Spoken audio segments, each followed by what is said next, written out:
সকালবেলার জলখাবারটা খুব হেলদি এবং টেস্টি খেতে চাও, তাহলে এই ঝাল সিমাইটা করতে পারো। তার জন্য প্রথমে সেমাইটাকে একটু তেলে রোস্ট করে নিয়ে বাদামটাকেও তেলে ভেজে নিয়েছি। এরপর তেলের মধ্যে প্রথমে এখানে দিয়েছি কারি পাতা, সর্ষে, কাঁচা লঙ্কা দিয়ে ভাজা করে এর মধ্যে পেঁয়াজটাকেও ভেজে নিয়েছি।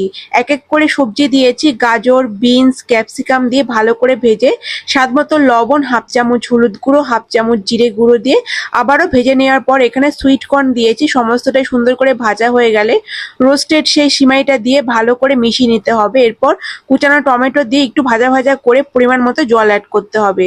এরপর ঢেকে কিছুক্ষণ ঢাকলেই সিদ্ধ হয়ে যাবে। সমস্তটাই সিদ্ধ হয়ে গেলে শেষে একটু মিষ্টি অ্যাড করলে এবং তারপর রোস্টেড সে বাদামটা একটু গুঁড়ো করে নিয়েছি, দেওয়ার পর একটু ফ্রাই করে নিলে রেডি হয়ে যাবে দারুণ স্বাদের এই ঝাল সিমাই। খুবই হেলদি হয় এবং সেরকমও সুস্বাদু হয়। বাড়িতে অবশ্যই ট্রাই করুন এবং এনজয় করুন। টাটা।